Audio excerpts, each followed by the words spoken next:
Oh my gosh. One of my emus is out of his enclosure now.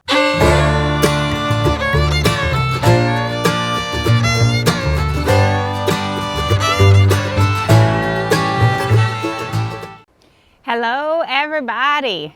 Welcome to Milligan Farms. I'm Peter Milligan, and today I'm going to share a few things about emus that you may not know. A few things that you might want to know before you purchase an emu or you add one to your beautiful farm.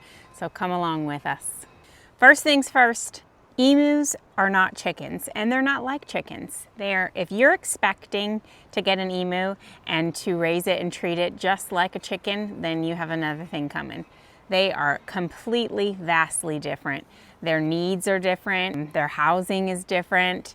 Just the comparison in eggs is vastly different. An emu egg is massive. The size of a chicken egg is teeny, teeny, tiny compared to the size of an emu egg.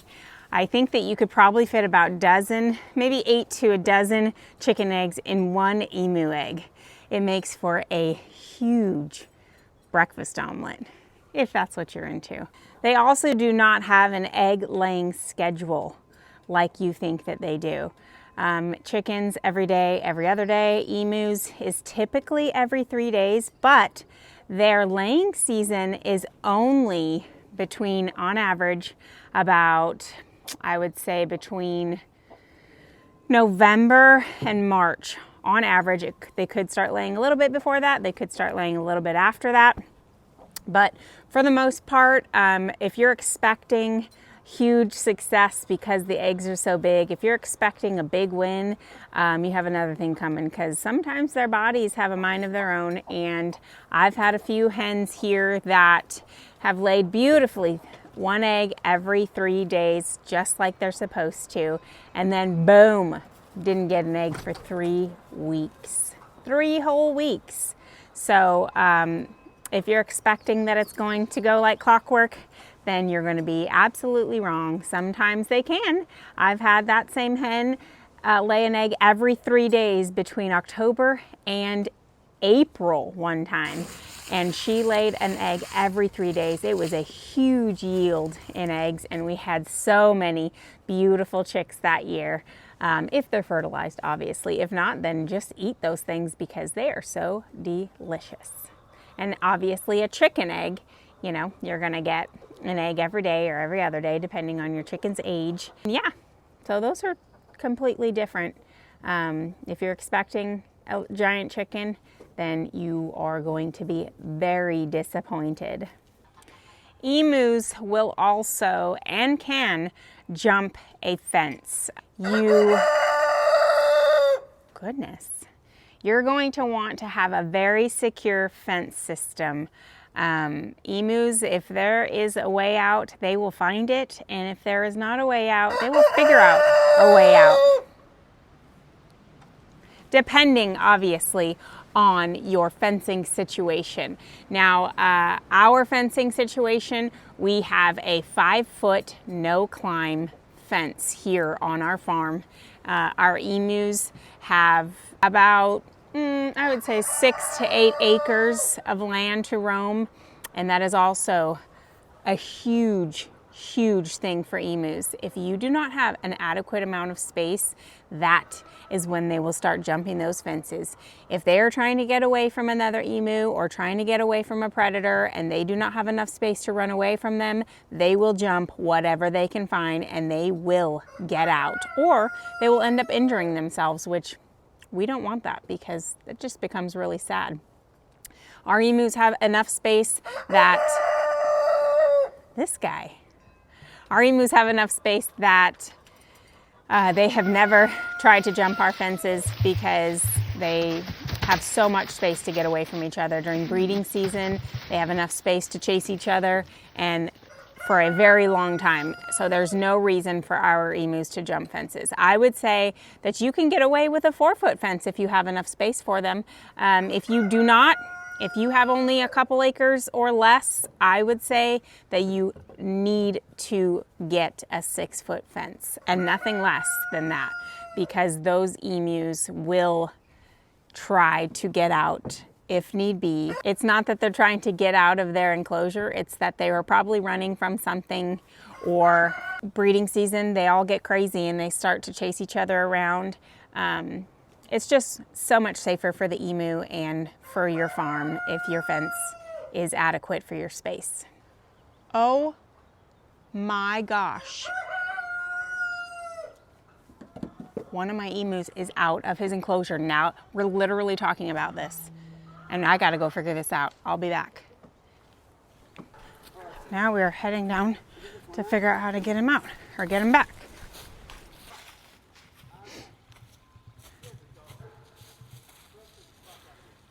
There he is. Just chilling on the other side of the fence. There's Sean up there. I cannot believe. I have no idea how he got. I'm wondering if maybe the boys left the gate open, possibly.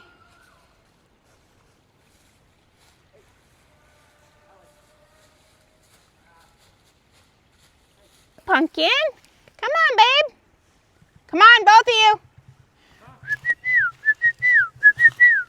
Come on, baby. Keep walking. Let's get him up to the barn.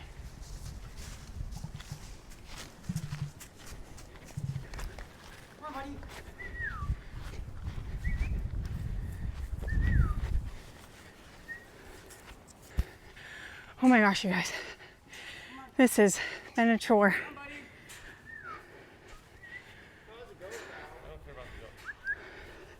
Open it up, open it all the way up, open it all the way up, open it all the way up. Oh my. All right, I need you to go up there right now. There's a fence on the tree, or the tree on the fence. I need you to stand and not let anybody get out. But how close? Because there's emus out there. Come on, we're getting chainsaws and truck. Oh my gosh. This just cracks me up. I cannot believe that I was in the middle of telling you guys why fencing is so important, and then all of a sudden one of our emus is out. And I literally just noticed as I was sitting here recording, and this just cracks me up. I don't know. I'm like so out of breath from like yelling at the boys to maneuver him in a certain way. Oh my gosh. And it's crazy because I was with Cash last night and he was totally fine. Apparently, so there is a hole in one of our fences because a tree fell down. That happens here often on our property. We have a lot of timber here on our property. We have about 30 something acres of a lot of trees, and you know, stuff like that tends to happen. And that is probably the only way that our emus will get out, unless one of the boys leaves the gate open. It does not happen often. We have had emus for, 6 or 7 years, and we have only had them escape. This is now the third time. So not escape, but a gate was let open, so they all got out, and then another gate was let open, and then a tree on the fence. So if you have trees, just know that they might fall on your fencing and you will have to fix it because those emus will get out. And Sean and Lane and Waylon are actually on their way up to that fence to fix it. So, gosh. Not how I saw my Saturday or my Sunday going. All of a sudden I get a phone call. The wife's down by the animals and Mayday, Mayday. I come running down there, emus are out. So we got them back in, and then I start walking up at the back to find out where the problem is. And yeah, that's it right there. Yeah, so now I'm up here cutting fencing, adding T-posts, sending the kids all the way back to the barn for supplies. Pretty confident that one's gonna go next. That's a sketchy tree. All right, we're making some progress. I got the fence cut. I don't know if you can see that. That's cut loose. Gotta get that on here. That T-post right there at one point was like 7 foot tall, 6 foot tall. And now it's a little U-shape in the ground. tore the fence here. I gotta cut this out, add a T-post here, add a T-post there. And I sent the boys back to the barn way over there to get more fencing so I can patch this in. But I don't know if you can see that tree right there. See that one? That is a sketchy tree. All the bark's gone in the middle of it. I guarantee that's gonna be down probably tomorrow or the next day, and I'll be up here doing the same thing. So I'll check in a few minutes. Come on guys, we gotta get that out of there.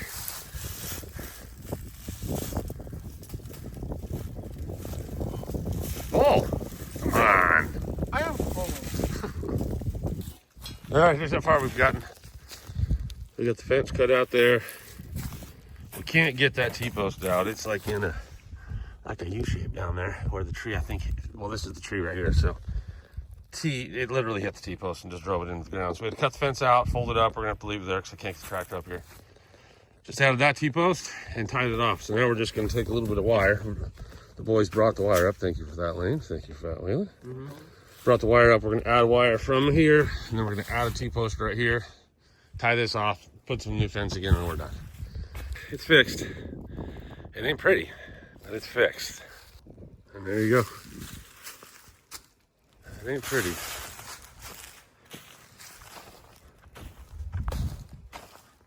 But it's fixed.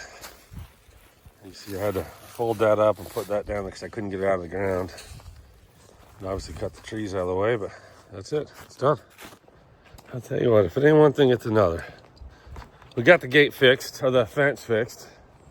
Me and Waylon are down there bringing the side-by-side up, and he goes to open the gate for him, and the doggone fence fell off. The gate fell off the damn rail. So up to the house for more tools. I don't think it's supposed to be like that. Huh.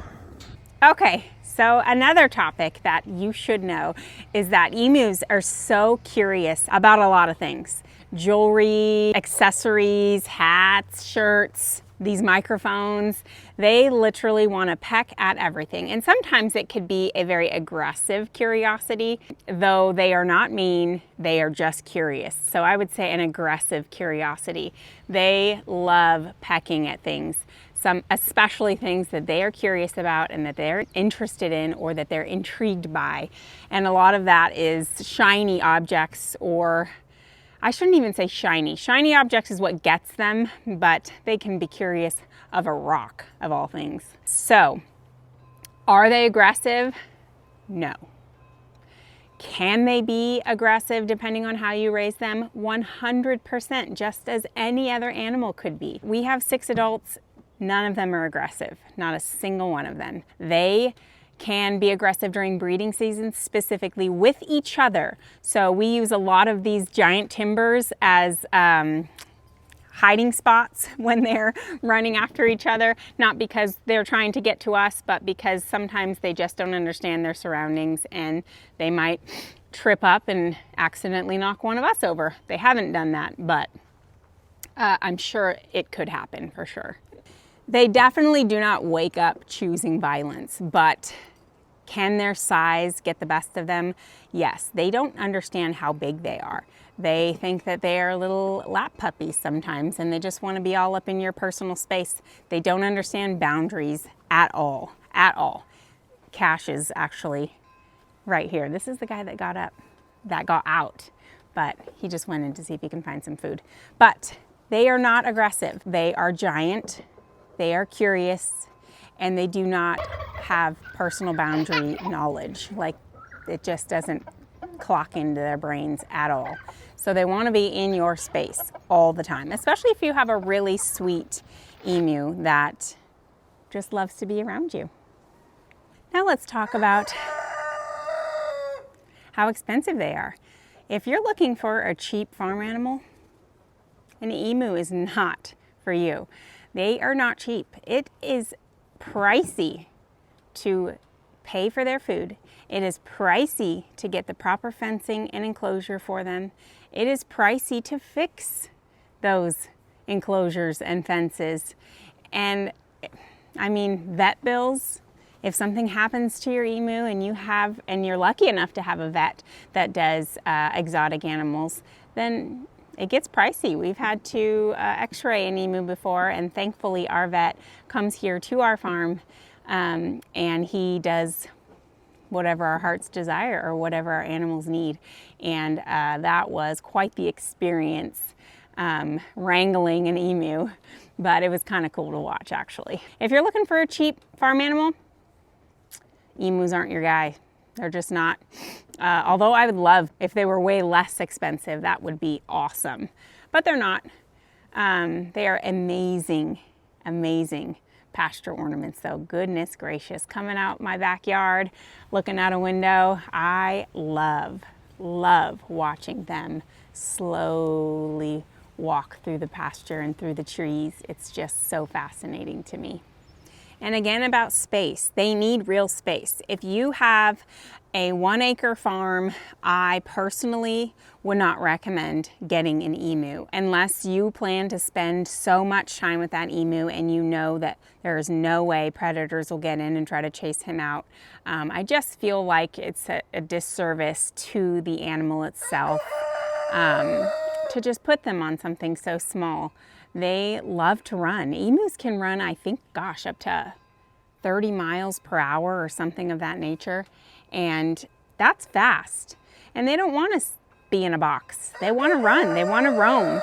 They want to live free and the way that they were meant to. Obviously, they're not meant to be in pastures, but you know, as much space as you can give them, that's what they deserve. So, if you have a couple acres, cool. 1 emu is probably going to be perfectly fine if you're spending lots of time with it. But I'd say if you have a couple or more, 5 acres minimum, in my opinion. But other people have been known to get them and have them on smaller spaces. That's just my personal opinion. And here is the fun part. They will bond with you or your child or another animal, and it gets weird sometimes, but it is so hilarious, and it just makes my day when one of our emus bonds with somebody in our family. Now, granted, a lot of our emus over the years have for some reason bonded with my husband Sean. Something about his testosterone or what, I don't know what it is, but it's always the males that bond with him. We had a male named Rudy that loved being around him, and we had the male Cash, the one that just got out of the fence. He loves him some Sean, he sure does. And they will get attached to you and you ain't getting them off. You ain't getting them off at all. They get weird. But it's a funny weird, and we think it's hilarious. We hope and pray that when they get older that they will bond with one of, their species, because that's what we want here. We want babies and we want eggs. So hopefully that's the case for you guys. If it's not, that's okay. And you'll still just have a really cool animal. Another thing, if you think that you're going to put 2 emus in one pasture and that they're just going to automatically love each other, wrong. Not going to happen. Can it happen? 100%, and you are one of the lucky ones. We have a lot of times where we have introduced new emu into their mob, and they just don't bond with somebody, and it's the female's choice. So if your females don't like the males that you put in there, she's not going to breed with him. She will not breed with him. She will be as stubborn as heck, and she will hope and pray that you will put somebody else in there. We've had females switch up and choose different males after they've been breeding with a male for so long, and then they'll choose a male that's already linked up with someone else, and then we start having threesomes up in here. I mean, when I tell you emus are something else, I mean it. They are something else. A lot of stuff happening when you own an emu. A lot.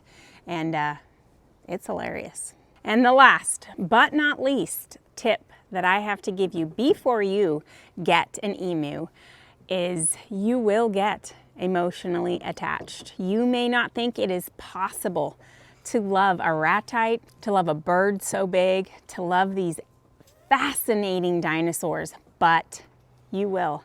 And they will pull at your heartstrings more than you ever thought possible. And I'm telling you from experience, because It happens to me every single day. This guy.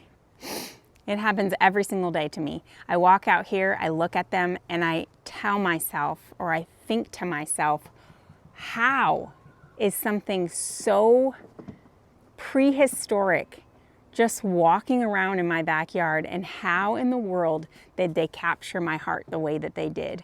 And if you're not into a long-term commitment, these aren't the birds for you.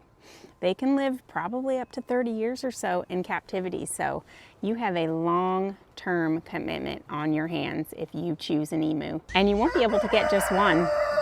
It's not possible. It is not possible. And I don't tell you all these things to scare you, because in the end, if you do choose an emu, you will love it. There is no doubt about that, and I am not kidding you. You will love it, and it will love you, and it will be the greatest bond that you have ever experienced. So, look at this shirt. Emu Whisperer. Now, I don't know if I'm really an emu whisperer, but I like to think of myself as one. My son Waylon is definitely an emu whisperer. He can befriend any emu in our pasture, especially the babies. Speaking of babies, should we go look at some babies? I think we should. Let's do it. Okie dokie. We have the sweetest, most precious, most beautiful baby that just hatched this morning, and she is now starting to kind of sit up a little bit. I can see her in the incubator window here. So I'm gonna grab her and show you guys. Hello, sweet baby. Look at you standing up strong. Oh my gosh. Come here. She is still wet, but she is so sweet. Look at that baby. Just brand spanking new. You can tell by her little, still trying to straighten that neck out nice and tall. It's a journey to come out of them eggs, I swear to you. It is no easy task, and these little dinosaurs are something else. You worked hard, didn't you? Yes, you did. You worked so hard. Look at her. A little crooked. She'll straighten out soon. We don't know if it's a she. Could be a boy. I have a few people hoping that it's a girl. But ain't she just cute? And this is considered, oh goodness, this is considered a white baby. If you can see the white beak, and you can see these, oops, careful, careful. These cute little white feet. I guess they're not white. The pink beak and pink feet, not white, white feathers. And she's gonna grow up to be just the most beautiful, sweet baby. He or she. Anyways, that's what we got going on here inside. I'm gonna put her back. Hopefully she has a friend soon. Whoa. This egg right here is whistling at us, and hopefully she's next. Oh yeah, she's next.